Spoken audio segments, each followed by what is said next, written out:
Saúde a todos com a paz do Senhor. Amém. Hoje nós vamos falar sobre um Deus que pode muito mais do que aquilo que a gente imagina. Abra sua Bíblia em Efésios 3. Efésios capítulo 3, versículo 20.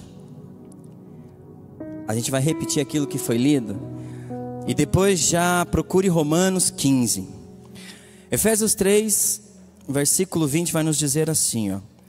E agora que a glória seja dada a Deus, o qual por meio do seu poder que age em nós, pode fazer muito mais do que nós pedimos ou até pensamos. Romanos 15.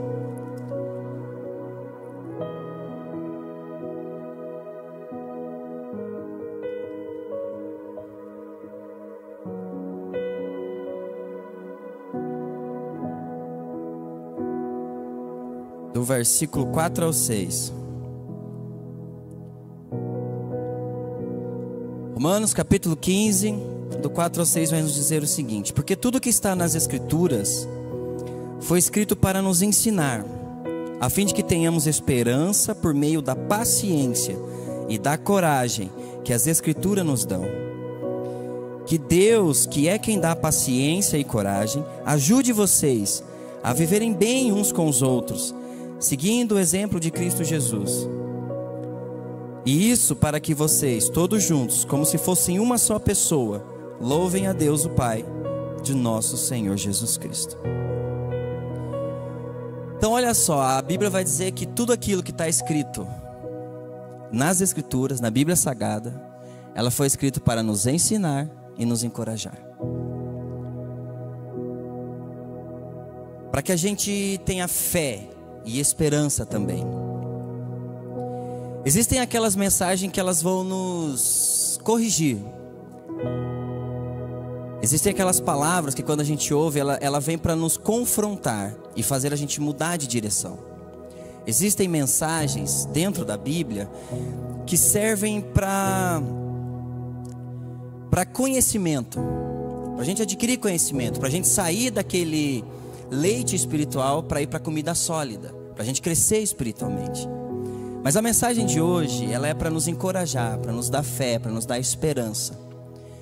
Porque às vezes, irmãos, a gente passa tanto problema, tanta dificuldade, que a gente acha que está sozinho. Isso porque muitas vezes a gente procura nas pessoas a solução. Mas a solução está em Deus, que usa pessoas para nos ajudar, amém? É por isso que Romanos está falando.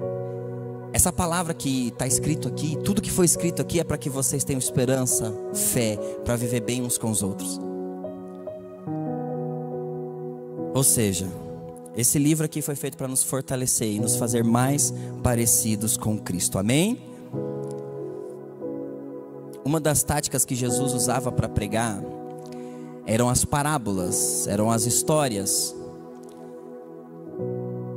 E se a gente for ver, era um método muito eficiente. Porque pensa você, quando você ouve uma história, por exemplo, vem alguém aqui na frente e testemunha que foi curada de alguma coisa. O que a gente pensa? Poxa, se Deus fez com ela, Ele pode fazer comigo também. Então as histórias, elas nos motivam, elas nos ensinam, elas nos fortalecem. E eu vou relembrar algumas histórias aqui com vocês, então prepara a Bíblia aí. A gente vai correr um pouco na Bíblia e lembrar de algumas histórias.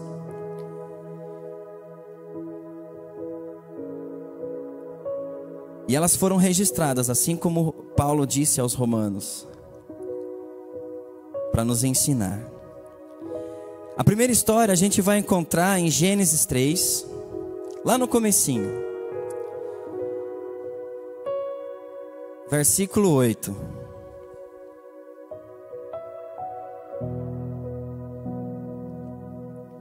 Gênesis 3, versículo 8 vai dizer assim, ó: naquele dia, quando soprava o vento suave da tarde, o homem e a sua mulher ouviram a voz do Senhor Deus, que estava passeando pelo jardim. Então se esconderam dele no meio das árvores. Essa primeira história é sobre o primeiro homem e a primeira mulher, e sobre o relacionamento que eles tinham com Deus antes do pecado. E antes do pecado, esse relacionamento era tudo bom, era tudo perfeito, não tinha nada de errado. Era tudo lindo, era tudo maravilhoso. Agora pensem vocês, Deus descendo, ou não sei como é que era naquela época, a gente imagina, né, no céu, descendo na terra. Mas imaginem Deus ali, passeando no jardim.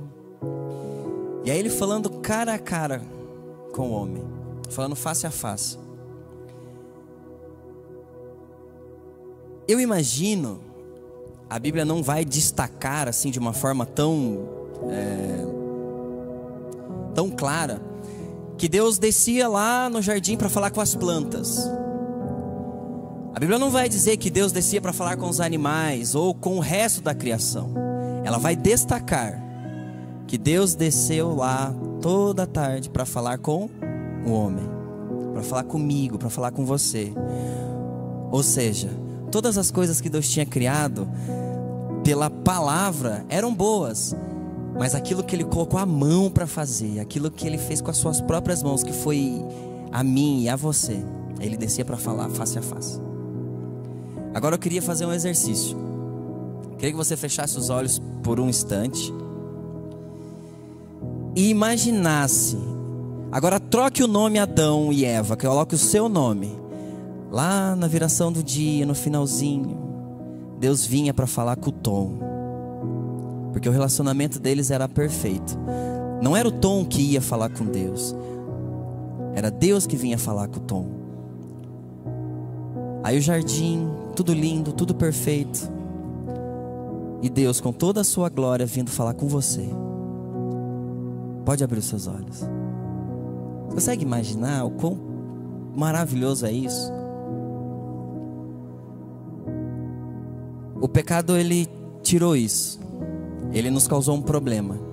Ele fez uma separação. Ele falou: agora vocês não podem mais ver essa presença gloriosa de Deus. Mas aí vem Jesus e resolve o nosso problema. Agora não tem mais separação. Vocês podem voltar a ouvir a voz de Deus. E ainda tem um bônus. Deus coloca o Espírito Santo dentro de nós, que além de falar, você pode sentir. E a primeira lição dessa primeira história que fica pra gente é que Deus quer estar em nossa companhia. Você não está sozinho. Deus, Ele ama estar conosco. Deus tem prazer em estar com você. Então pare de pensar que você está sozinho, que você não tem ninguém. Deus nunca te abandona. O problema sempre foi o pecado, mas Jesus resolveu esse problema. Agora a gente pode contar com a presença de Deus junto conosco, através do Espírito Santo. Vai comigo lá agora em Juízes. Vamos para a nossa segunda história, que foi escrita para nos encorajar, nos ensinar e nos dar mais fé. Juízes, capítulo 7.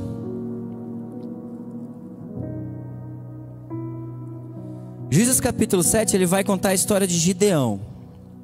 Os midianitas estavam pressionando o povo de Deus, estavam derrotando o povo de Deus. O povo de Deus não podia nem plantar, que eles vinham e destruíam tudo. Aí o povo lembra, a palavra de Deus diz assim, ó, o povo lembrou do Senhor. E aí eles oraram. Aí quando eles oraram, Deus chamou um cara chamado Gideão. Capítulo 7, dos versículos 16 até o 22. A leitura é um pouco longa, mas vale a pena.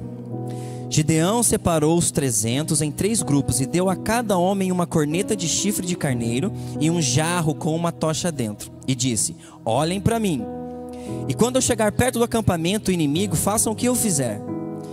Quando eu e o meu grupo tocarmos as cornetas, então vocês que estarão cercando o acampamento, toquem as cornetas e gritem, pelo Senhor e por Gideão. Um pouco antes da meia-noite, na hora de ser trocada a guarda, Gideão e seus homens chegaram bem perto do acampamento. Então tocaram as cornetas e quebraram os jarros que levavam. Os 3 grupos tocaram as cornetas e quebraram os jarros. Eles seguravam a tocha na mão esquerda e a corneta na direita e gritavam, uma espada pelo Senhor e uma por Gideão. E cada um ficou parado no seu lugar em volta do acampamento. Então todo o exército inimigo fugiu gritando.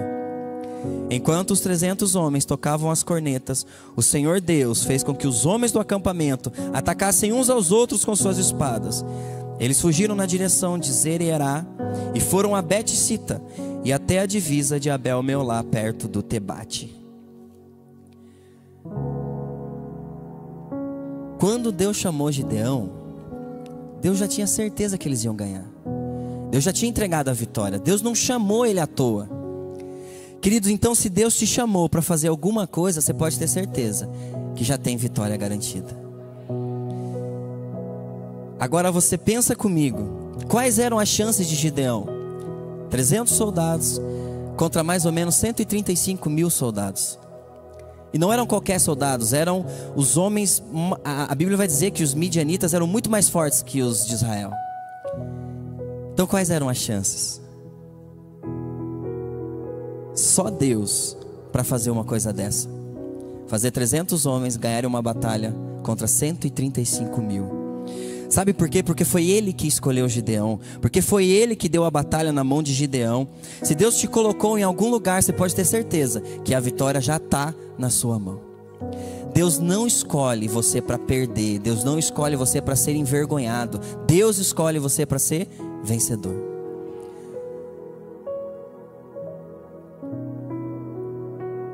E a segunda lição dessa segunda história que fica pra gente é que Deus não nos escolhe para perder, Deus nos escolhe para vencer. Aí eu, escrevendo hoje, eu lembrei, do presbítero Gediel, presbítero Claudinei. Se Deus entregou essa tarefa na mão de vocês podem ter certeza que tem vitória garantida, viu? Deus não vai colocar vocês lá para perder.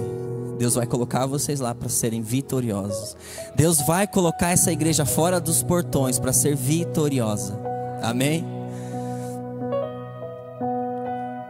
Livro agora de Daniel. A próxima história que vai nos ensinar, nos encorajar, nos dar esperança está em Daniel, capítulo 3.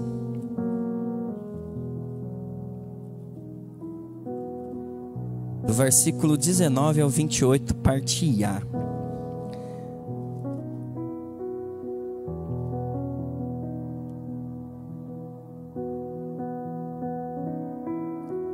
Daniel 3, versículo 19 até o 28 vai nos dizer o seguinte: Ao ouvir isso, Nabucodonosor ficou furioso com os 3 jovens e vermelho de raiva, mandou que esquentasse a fornalha 7 vezes mais do que de costume. Depois mandou que os soldados mais fortes amarrassem Sadraque, Mesaque e Abidnego e os jogassem na fornalha. Os 3 jovens, completamente vestidos nos seus mantos, capas, chapéus e todas as outras roupas, foram amarrados e jogados na fornalha. A ordem do rei tinha sido cumprida e a fornalha estava mais quente do que nunca. Por isso as labaredas mataram os soldados que jogaram os 3 jovens lá dentro. E amarrados, Sadraque, Mesaque e Abidnego caíram na fornalha. De repente, Nabucodonosor se levantou e perguntou, muito espantado, aos seus conselheiros: Não foram 3 homens que amarramos e jogamos na fornalha? Sim, Senhor, responderam eles. Como é que então estou vendo 4 homens andando soltos na fornalha? Perguntou o rei. Eles estão passeando lá dentro sem sofrer nada, e o 4º homem parece um anjo. O rei chegou perto da porta da fornalha e gritou: Sadraque, Mesaque, Abidnego, servos do Deus Altíssimo, saiam daí e venham cá. Os 3 saíram da fornalha, e todas as autoridades que estavam ali chegaram perto deles e viram que o fogo não havia feito mal algum a eles. As labaredas não tinham chamuscado nem o cabelo da sua cabeça. As suas roupas não estavam queimadas e eles não estavam nem com cheiro de fumaça.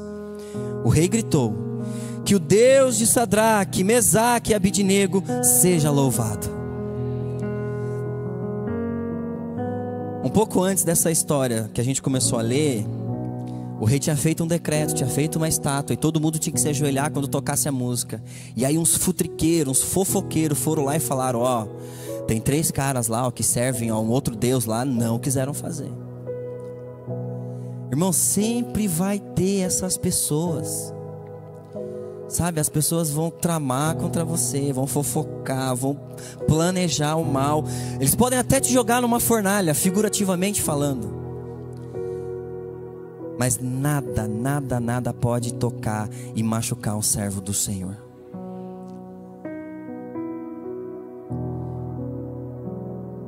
Na terceira lição que a gente aprende com essa história, que fica pra gente, é que Deus nos livra. Mas Deus apenas, Ele não vai nos livrar, Ele vai nos exaltar. Mas não exaltar no sentido de que as pessoas olhem: nossa, olha como Ele é bom, como Ele é isso, como Ele é aquilo. Mas nos exaltar no sentido da gente parecer uma bandeira. Sabe para que serve a bandeira? Para dizer assim, ó: esse território aqui, ó, é tal país. Esse território pertence a tal nação. Nós vamos ser como uma bandeira. Deus vai nos exaltar a ponto das pessoas nos enxergarem e falarem assim, ó: o Deus dele merece ser louvado. Aí Nabucodonosor vai dizer assim, ó: a partir de hoje nós vamos adorar esse Deus. As pessoas vão ver em você que Deus pode fazer as coisas incríveis. Deus pode fazer muito mais do que a gente imagina. Próxima história que vai nos ensinar, que vai nos dar coragem, está em Mateus capítulo 28, último capítulo do livro de Mateus, do Evangelho de Mateus.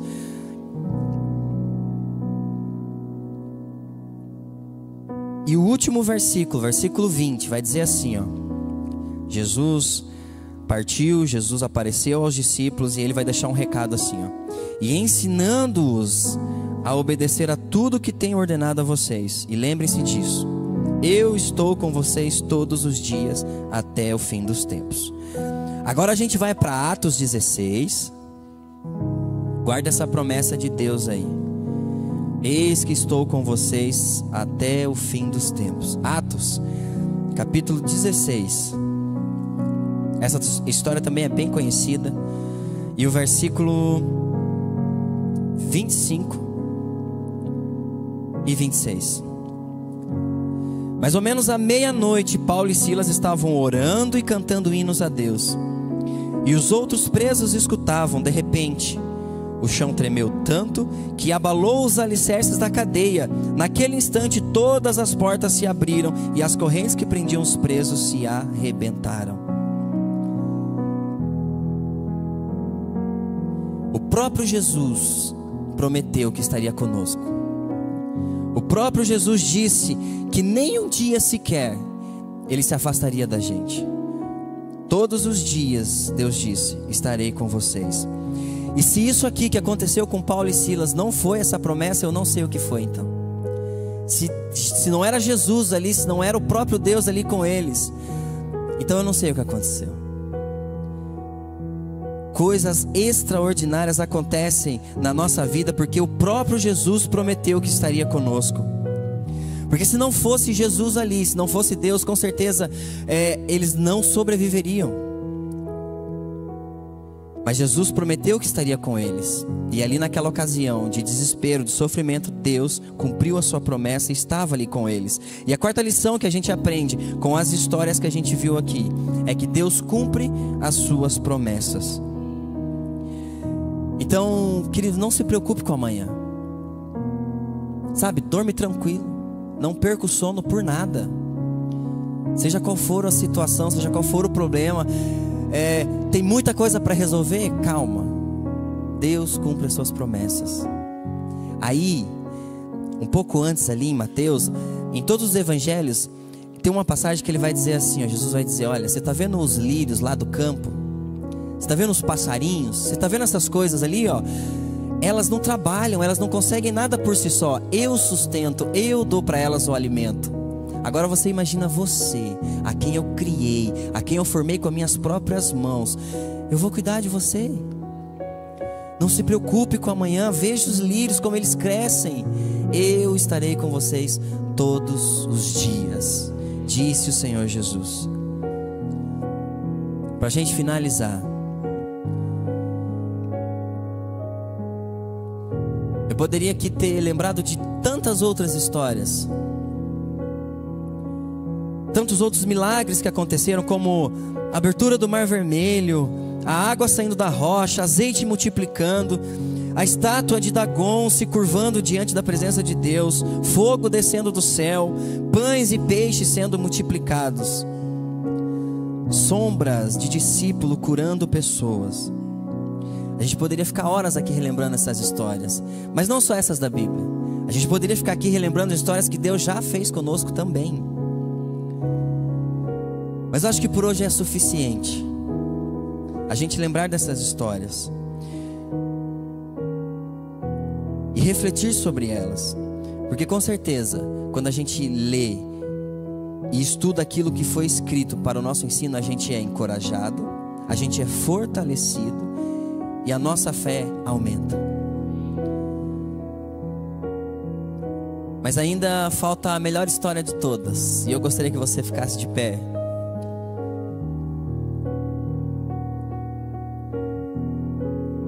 Abra comigo em Apocalipse 22.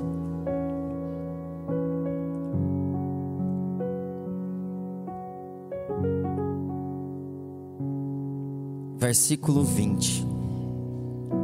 Penúltimo versículo da Bíblia. Aquele que dá testemunho de tudo isso diz: certamente venho logo.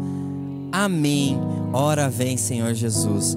E a melhor história de todas é essa: que Jesus veio, nasceu, Jesus viveu, Jesus morreu e ressuscitou, e Ele está voltando. Amém? Aleluia.